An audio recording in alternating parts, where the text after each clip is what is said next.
Hello guys, how are you? I'm Hardeep Singh. Welcome back to your own YouTube channel. IELTS updates and recent exams. For more updates related to recent IELTS exam writing test topics, listening, reading, practice test, and speaking, you got guesswork. Please, guys, participate in everyday listening and reading practice test to achieve your desired band score in your actual IELTS exam. Please hit the like and subscribe button. Press the bell icon for the upcoming notifications.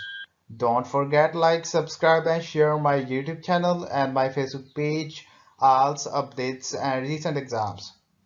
Part 1. You will hear a telephone conversation about studying abroad. You should answer the questions as you listen because you will not hear the recording a second time. First, you have some time to look at questions 1 to 6.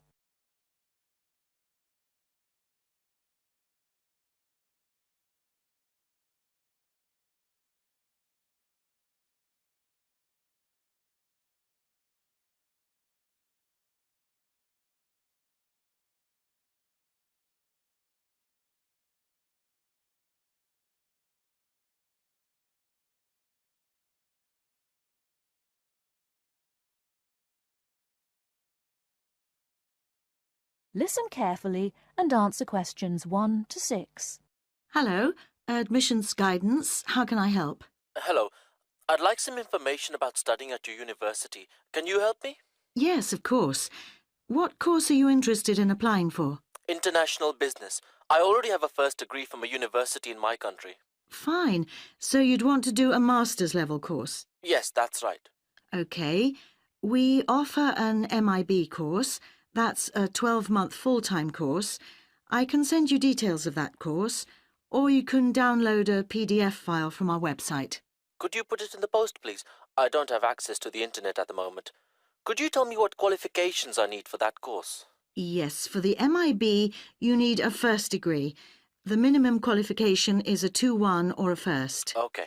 And in English language, you need a score of 7 or above in IELTS. That's not a problem. I have a 9. That's fine. Could you tell me the course hours and the semester dates, please? Yes, there's a total of 10 hours of lectures, seminars and tutorials a week, and there's an extended stay abroad at the beginning of the second semester. That involves spending a month at the national head office of a multinational corporation. Okay. And the semester dates are... just a moment... OK, the first semester starts on the 27th of September and ends on the 22nd of January, and the second semester runs from the 7th of February to the 27th of May. Can you tell me a bit more about the actual course content? Well, I don't know much about the course personally. I'm an admissions officer, but I can read the course description for you if you like. If you need to know more about the academic side, you'll need to speak to the course tutor. Thanks.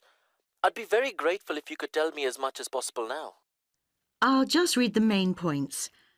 It involves the advanced study of international organisations, their management and their changing external context.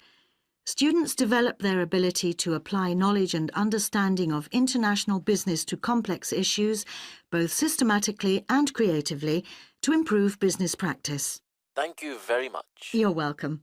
Now, if you could give me your name and address, I'll have full details of postgraduate courses sent to you. Okay. My name is Javed Iqbal. Before you hear the rest of the conversation, you have some time to look at questions 7 to 10.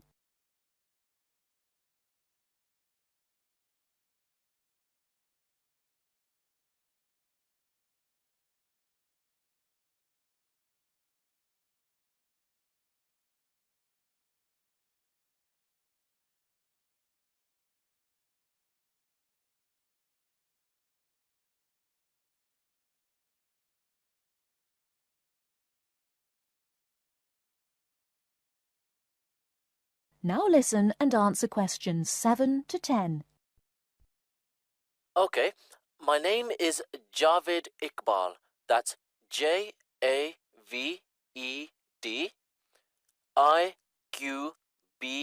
Iqbal. Thank you. And your home address, Mr. Iqbal? It's Aga Khan Road, Shalimar 5, Islamabad, Pakistan. Thank you. And could I ask you one or two more questions for our records? Yes, of course. What was your first degree in? I did economics. I got a first-class degree. And where did you study? At the university here in Islamabad. OK. Now, you said you had an IELTS level 9. Could I ask what your first language is? Actually, I'm bilingual in Urdu and English. Thank you very much. I'll put full details in the post today. Thank you. And thanks for all the information. Not at all, Mr. Iqbal. Thank you for calling. That is the end of part 1. You now have half a minute to check your answers.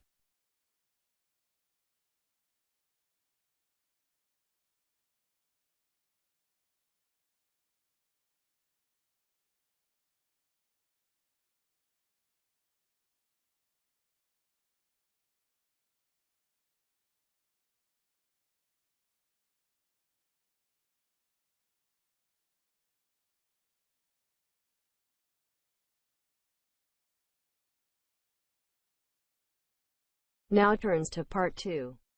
You'll hear 2 university students discussing a social science lecture they attended.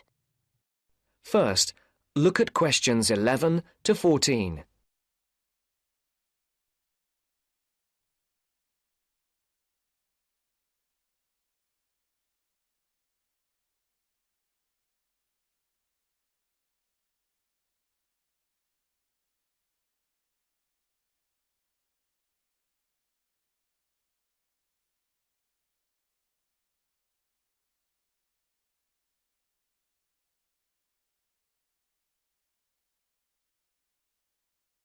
Did you go to the first social science lecture yesterday? Yeah. Didn't you see me there? No. I was trying so hard to understand the lecturer. What didn't you understand? A lot of it, really.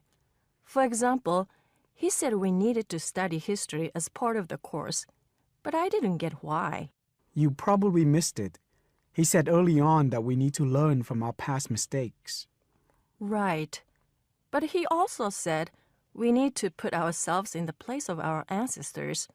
Why is that? I think the point is that it's not enough to know how they lived and what they did. We need to know what they thought. I see. And I've written transferable skills in my notes next, but I have no idea what that means. If you study social science, you learn skills that you can use in a job. Oh, right. Is that all? Okay, but why is that? The point he made was that in studying social science, you use a flexible and adaptable approach to learning. Before the broadcast continues, look at questions 15 to 20.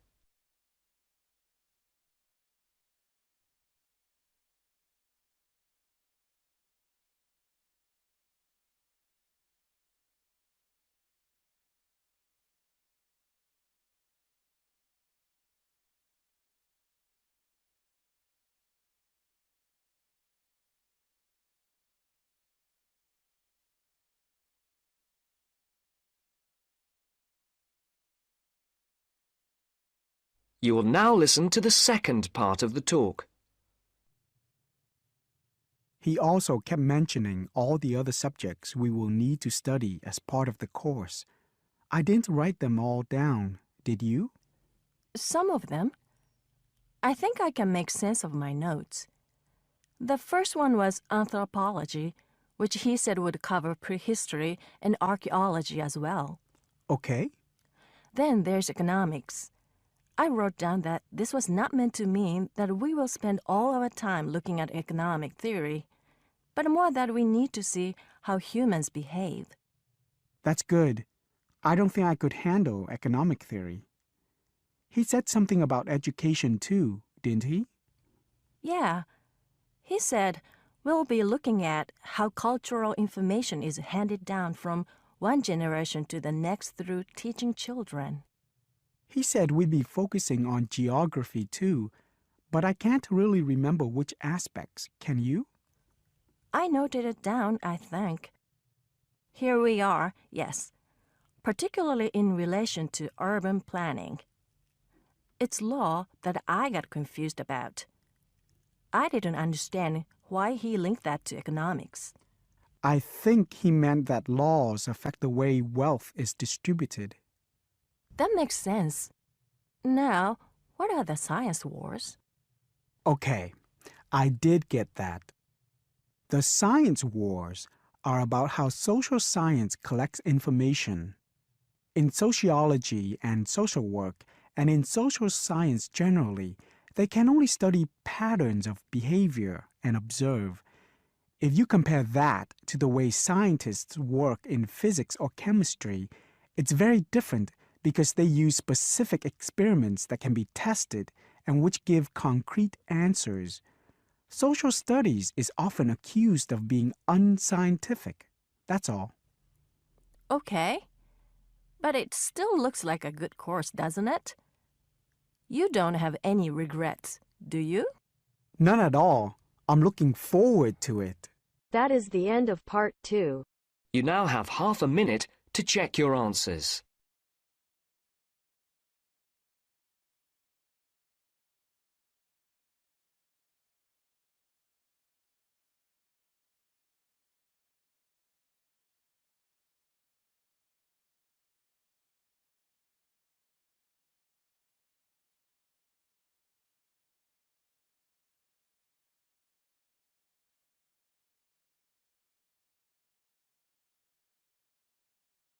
Now turns to part 3. You will hear two students and their tutor discussing a wildlife presentation. First, you will have some time to look at questions 21 to 26.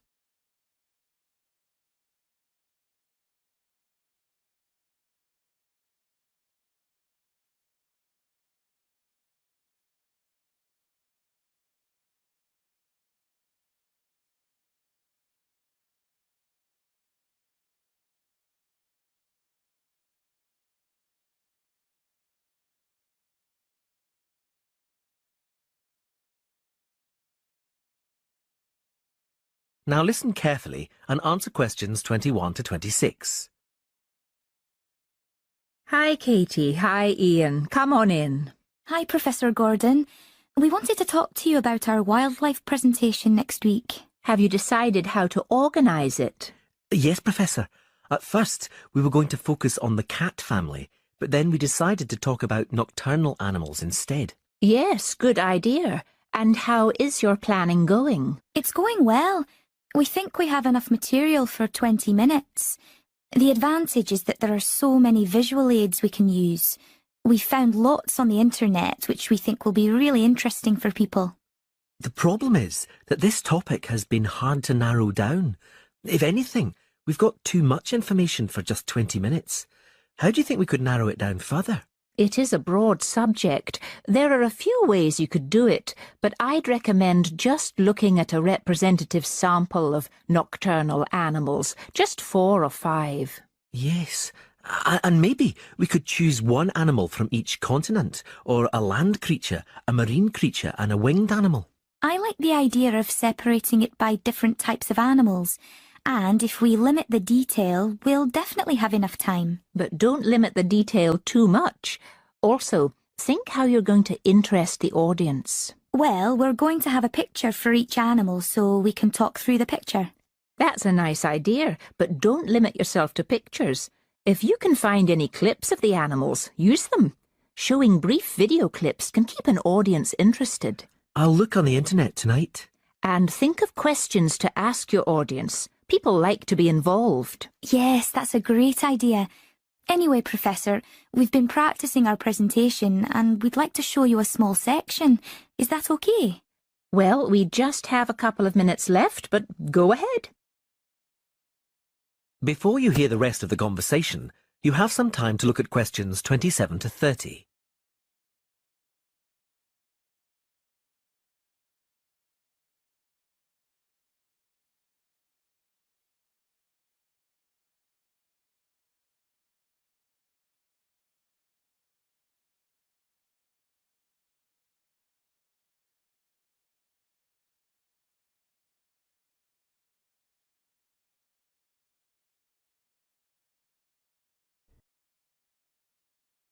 Now listen and answer questions 27 to 30.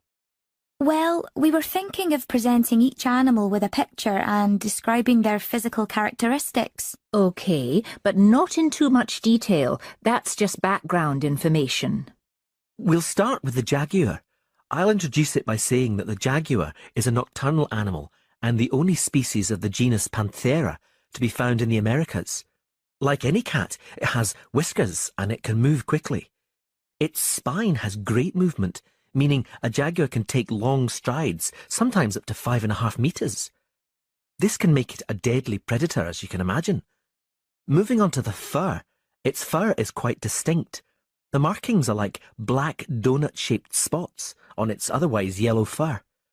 People often confuse them with a leopard for this reason. Now, the tail is interesting.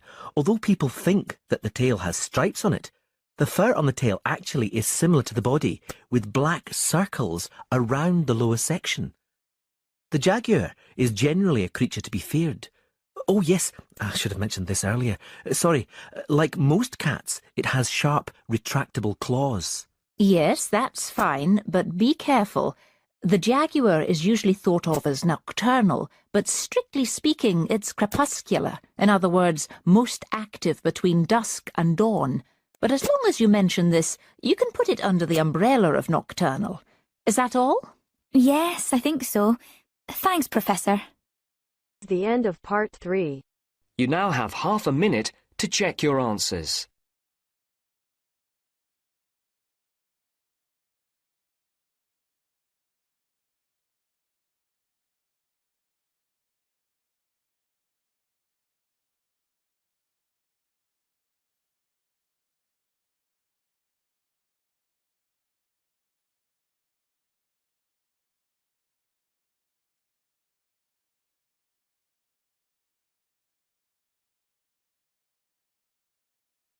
Now turns to part 4. You will hear a man talking on the radio about dogs which help people with their work. First, you have some time to look at questions 31 to 40.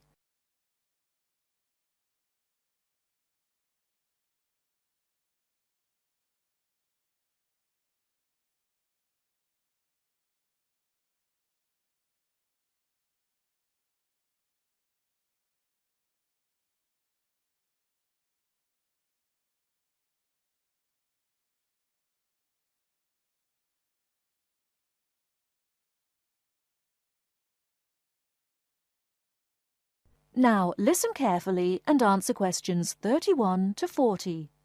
Welcome to this week's edition of Countrywide. And today, we're taking a look at a number of different breeds of working dogs. And here to report on the dogs with jobs is Kevin Thornhill. Thanks, Joanne. Well, yes, dogs with jobs is the subject of today's program. Dogs have earned themselves a reputation over the centuries for being extremely loyal. And here's a little story which illustrates just how loyal they are. Just outside the country town of Gundagai in Australia is a statue built to commemorate a dog which sat waiting for his owner to return to the spot where he'd left him. Well, the story, which was immortalised in a song, has it that the poor dog died waiting for his master, 5 miles from Gundagai, which is where they built the statue. Now that's what I call loyalty. Well, because of their loyalty and also their ability to learn practical skills, dogs can be trained to do a number of very valuable jobs. Perhaps the most well-known of working dogs is the Border Collie sheepdog. Sheepdogs which work in unison with their masters need to be smart and obedient, with a natural ability to herd sheep. Some farmers say that their dogs are so smart that they not only herd sheep, they can count them too. Another much-loved working dog is the guide dog, trained to work with the blind. Guide dogs, usually Labradors, need to be confident enough to lead their owner through traffic and crowds, but they must also be of a gentle nature.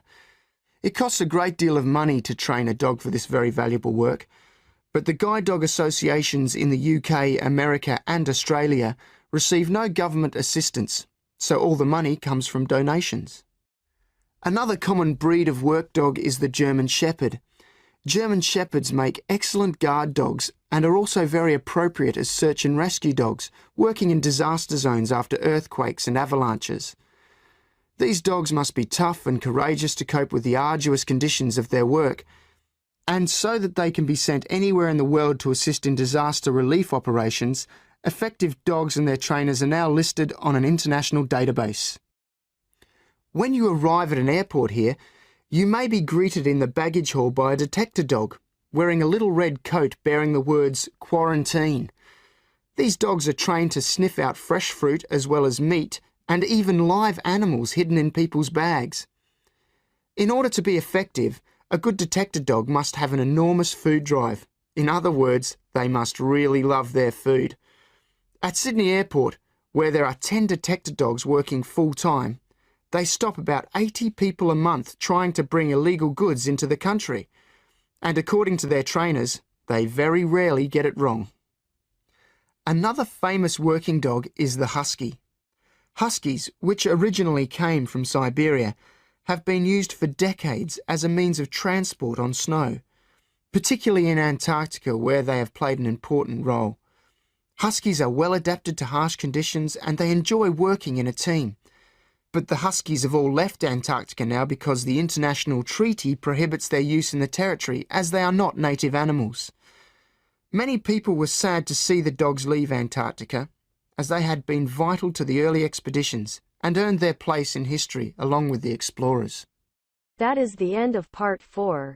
You now have half a minute to check your answers. So guys, don't forget like, subscribe and share my YouTube channel and my Facebook page. IELTS updates and recent exams. For more updates related to recent IELTS exam writing test topics, listening, reading, practice test and speaking, you got guesswork. Please guys, participate in everyday new IELTS listening and reading practice tests to achieve your desired band score in your actual IELTS exam. For more IELTS material, visit my official website www.ieltsupdatesandrecentexams.com. The link is given below in the description. If you need PDF files of latest IELTS material, then please join my Telegram channel. So guys, please write your score below the comment section. Again, thanks for listening. God bless you all guys. Stay tuned, stay safe.